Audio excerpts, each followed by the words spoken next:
Bom dia, queridos alunos! Espero que todos estejam bem, espero que todos estejam estudando bastante durante essas semanas de quarentena e sejam bem-vindos a mais uma aula.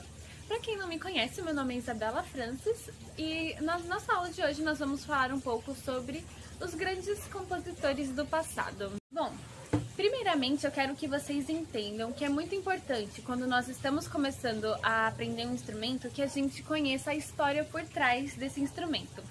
É por isso que nos dois últimos vídeos eu fiz aulas explicando como foi a transformação do piano no decorrer dos anos e como que o piano funciona.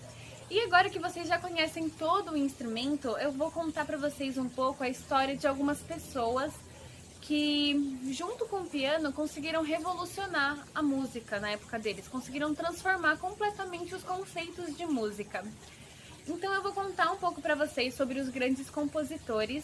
E é óbvio que eu não vou conseguir falar de todos eles, porque existiram muitos compositores importantes. Então, os que eu vou falar são os que fazem muito sucesso até hoje, são aqueles que você consegue escutar uma música e reconhecer, ou já ouviu o nome em algum lugar, se não ouviu, vai ouvir pela primeira vez nesse vídeo. Então, eu vou contar pra vocês um pouco da história dele. E, sinceramente, gente, eu falo por mim isso. A história dos grandes compositores sempre me inspirou muito a tocar piano e eu espero que inspire vocês também, porque eles foram muito geniosos, sabe? No tempo deles, eles estavam à frente do tempo deles. E a composição que eles faziam era, assim, uma coisa incrível. E como vocês querem aprender a tocar o piano, que é um instrumento um pouco mais clássico, um pouco mais erudito, eu quero que vocês conheçam um pouco desses compositores e conheçam um pouco da música erudita. Porque muita gente vem atrás de mim para querer tocar piano, mas não conhece a música clássica, não conhece nada da música instrumental. Então eu vou apresentar isso para vocês um pouco hoje nessa aula. E eu espero que vocês gostem de escutar as músicas clássicas, as músicas instrumentais. É claro que o piano serve também para tocar outros tipos de música, dá para tocar música de igreja, dá para tocar música popular, dá para tocar até samba no piano se você quiser. Mas esse piano ele veio de uma fonte clássica, erudita. O piano era tocado em altas sociedades, então é muito importante que vocês conheçam a música clássica e que tenham a mente aberta para gostar dela quando vocês forem tocar o piano, porque é a partir da música clássica que vocês vão conseguir desenvolver no instrumento. Então, vamos começar a nossa aula falando sobre os grandes compositores do passado.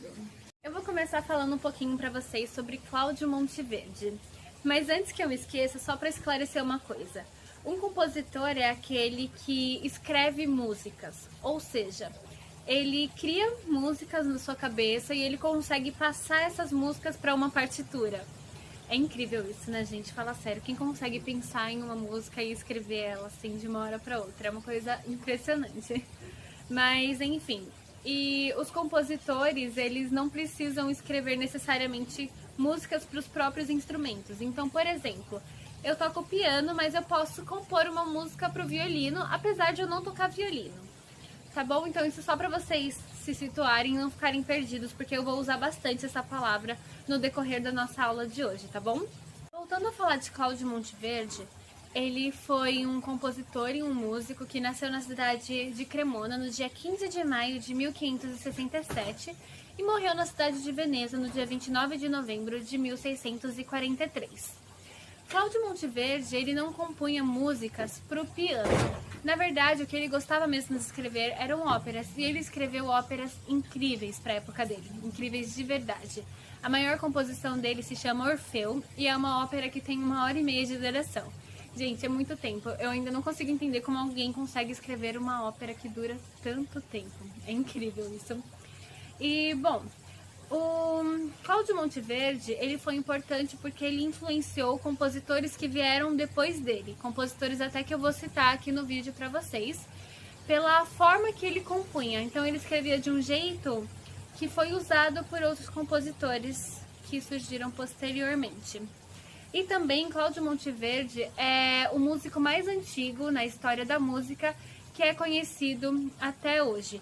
Então, nos dias atuais, ainda se conhece e se reproduz a obra de Cláudio Monteverdi no mundo inteiro. Por isso que ele foi tão importante.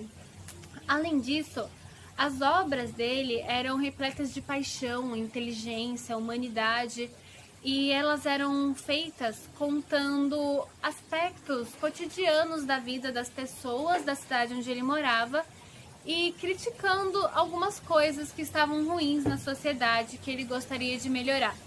E como ele tinha muita influência no mundo da música, a voz dele era ouvida. Ele tinha uma voz muito individual, muito expressiva, muito poderosa. Então, as coisas sobre as quais ele falava em suas óperas eram críticas, e essas críticas eram ouvidas pela sociedade. Então, ele era um compositor que estava tentando melhorar a sociedade onde ele vivia na época. E tudo sobre as óperas dele eram faladas, assim, cantadas, na verdade, de uma maneira muito clara, muito direta. E isso fazia com que as pessoas começassem a pensar na atitude que elas estavam tendo e tentassem repensar isso. Era uma coisa bem impressionante ele conseguir, com a música naquela época, movimentar um pouco a sociedade, assim, para melhorar. E agora eu vou passar um pouquinho para vocês da ópera dele, Orfeu, que foi a maior ópera que ele escreveu, com 1h30. Não vou passar tudo, é claro. Vou passar só um pedacinho para vocês conhecerem um pouco do trabalho dele.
Semideo cantiam pastori in si soavi accenti che sian degni d'Orfeo nostri concenti.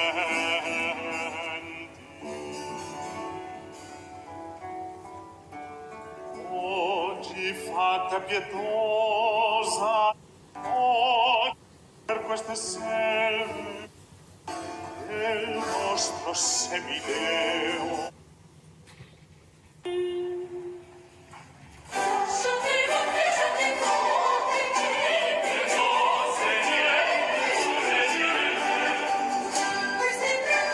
Eu imagino que muitos de vocês tenham estranhado um pouco escutar essa ópera, porque é uma coisa muito diferente do que a gente escuta hoje em dia. E a ópera não é tão apreciada atualmente quanto era apreciada antigamente, sabe? Então, pessoas bem específicas que costumam ouvir ópera ainda, e elas têm um gosto bem restrito para música, então eu acho que é uma coisa interessante de vocês escutarem, mas não é todo mundo que gosta, né? Eu particularmente gosto muito de escutar ópera, mas eu não sou uma pessoa que fica escutando, sabe? Então, é uma coisa bem diferente mesmo. E pra época, isso daí era a coisa mais incrível do mundo. As pessoas não tinham o mesmo entretenimento que nós tínhamos hoje, então era assim que elas se distraíam, era assim que elas socializavam, enfim. Como eu falei antes pra vocês, Monteverdi ele abordava muitos aspectos da vida cotidiana de uma forma crítica. Então vocês podem perceber no vídeo que eu passei que aparece muito camponês cantando a ópera, né? Pessoas vestidas como camponeses, assim, como pessoas pobres que estão lá para mostrar a voz deles. Agora a gente vai passar para outro compositor. Vamos falar um pouquinho sobre Johann Sebastian Bach. Gente, então, vou falar sobre Johann Sebastian Bach, mas antes de eu começar a contar um pouco da história dele, eu quero que vocês saibam que ele é alemão. Então, se tiver alguma palavra, assim, sobre nome de cidade ou nome de parente dele que eu pronunciei errado, é porque, assim, eu não sei falar alemão, né? Então vai ficar meio esquisito. Só que eu vou deixar os nomes esquisitos aqui na tela pra vocês lerem e pronunciarem como vocês acharem que deve ser pronunciado, tá bom? Não reparem, por favor. Então vamos começar. Johann Sebastian Bach, ele nasceu no dia 21 de março de 1685, na cidade de Eisenach. Essa cidade ficava na Saxônia e ele nasceu sendo o caçula de 8 irmãos mais velhos. O pai de Bach se chamava Johann Ambrosius Bach e ele era um organista muito respeitado na cidade dele. Então ele tocava órgão nas igrejas, o que era muito comum naquela época. E Bach, ele aprendeu muito com o pai dele, e foi com o pai dele que ele se inseriu no mundo da música.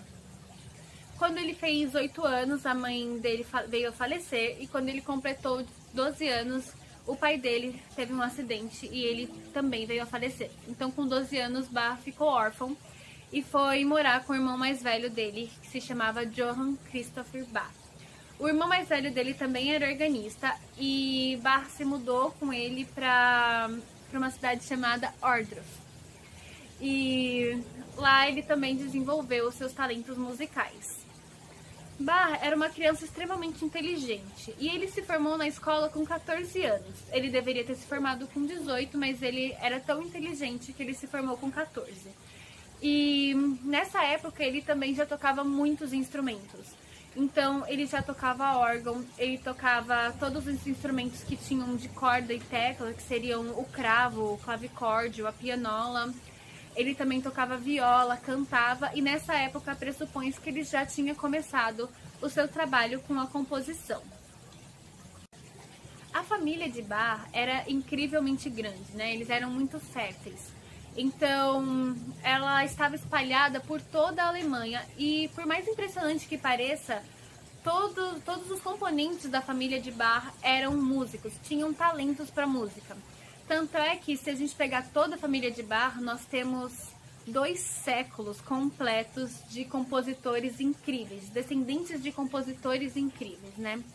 Inclusive, Bach era tão impressionado com a história da família dele que ele fez um trabalho de pesquisa sobre a família dele, tipo uma árvore genealógica, sabe? Ele foi procurando os descendentes dele, ou melhor, os antecessores, né? Não os descendentes, até que ele chegou em um homem chamado Veit, que morava na Hungria e era padeiro lá.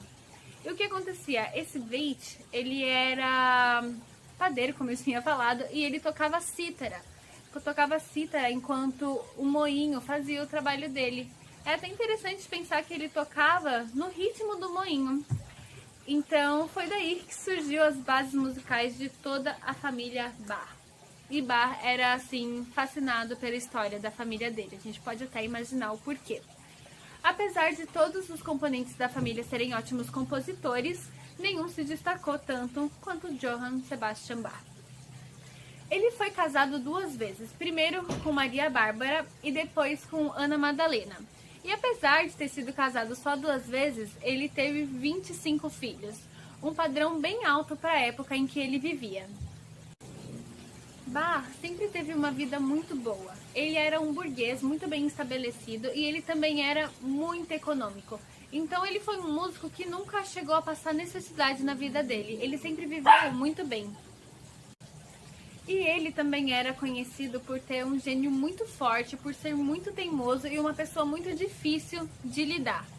Quando vocês olham para o retrato dele, vocês veem que ele tem um olhar muito determinado. Então, ele gostava de fazer as coisas do jeito dele e ele não deixava com que nada atrapalhasse isso. Então, ele era muito rígido, né? Inclusive, os alunos que ele tinha e os filhos dele, tem relatos, né, dessas pessoas falando que eles até temiam o jeito dele dar aula, de tão severo que ele era. Além disso, Bach era uma pessoa muito religiosa. Na época, ele era luterano e ele era tão religioso que ele chegou a falar a seguinte frase: o objetivo final da música deve ser apenas glorificar a Deus e a recriação da própria música.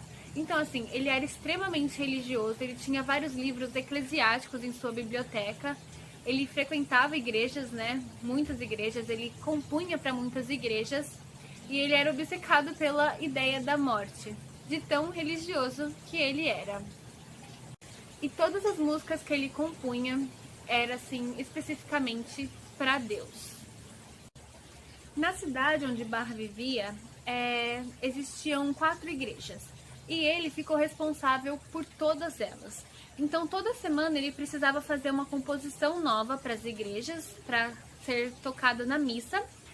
E também ele sempre precisava estar fazendo uns trabalhos extras de composição para casamentos e funerais. Ele tinha à disposição dele uma orquestra já de 54 músicos que tocavam nas igrejas. Só que ele era muito exigente, então como é que ele definia os músicos dele?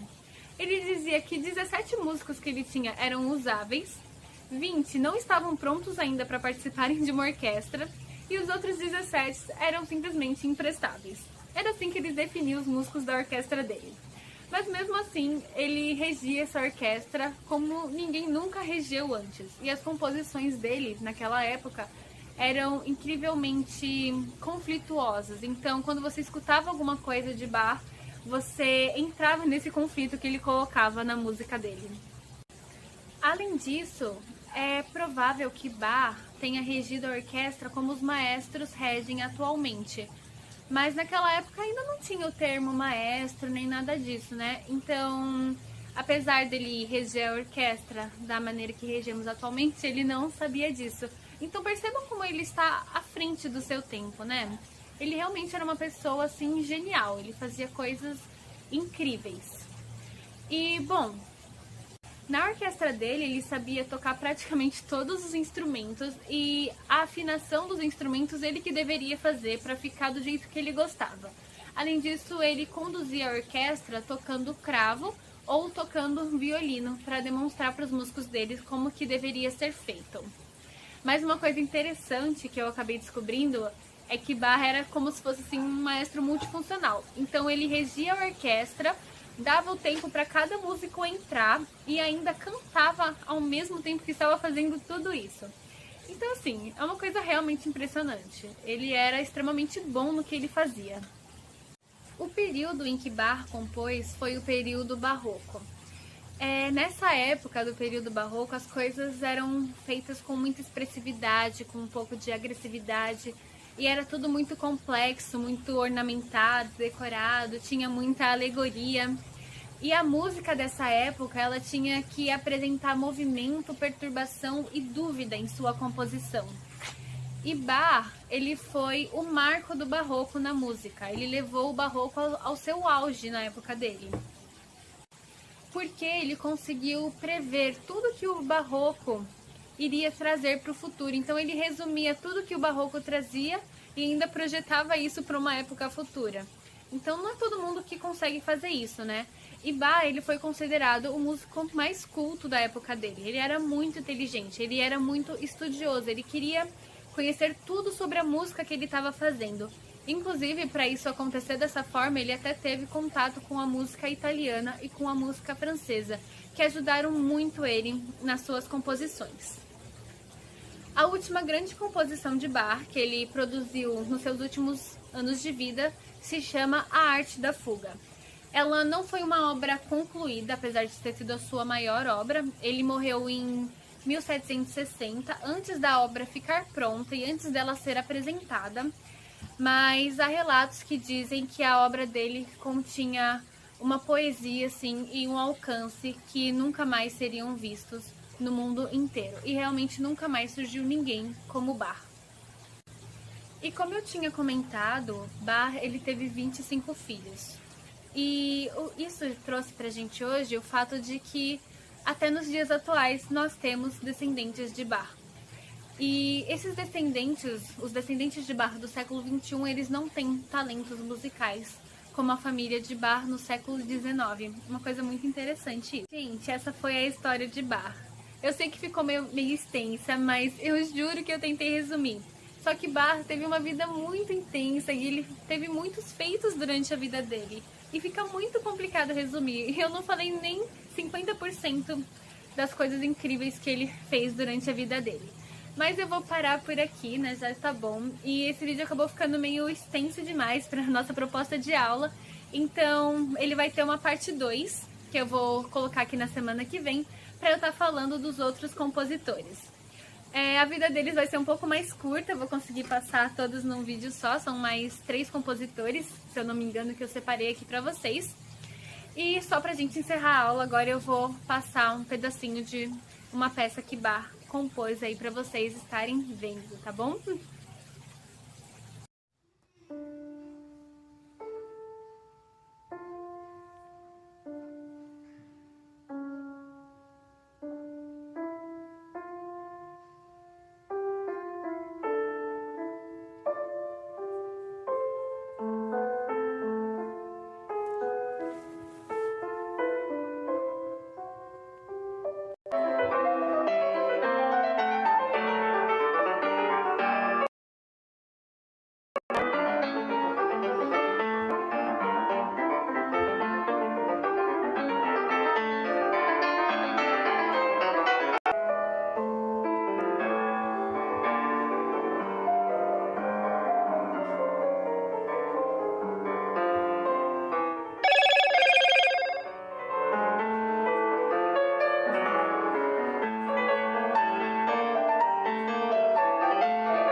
Gente, esse foi o vídeo de hoje. Desculpa se ele ficou muito extenso, mas realmente tem bastante coisa para falar. Na próxima aula vamos continuar falando mais um pouquinho dos compositores e depois o foco da aula vai mudar um pouquinho, vai sair dessa história para ir para um pouco de técnica no piano. Mas de qualquer maneira, espero que vocês tenham entendido, espero que vocês tenham gostado. Se ficaram com dúvidas, podem vir falar com isso. E até a próxima aula. Super beijo para vocês!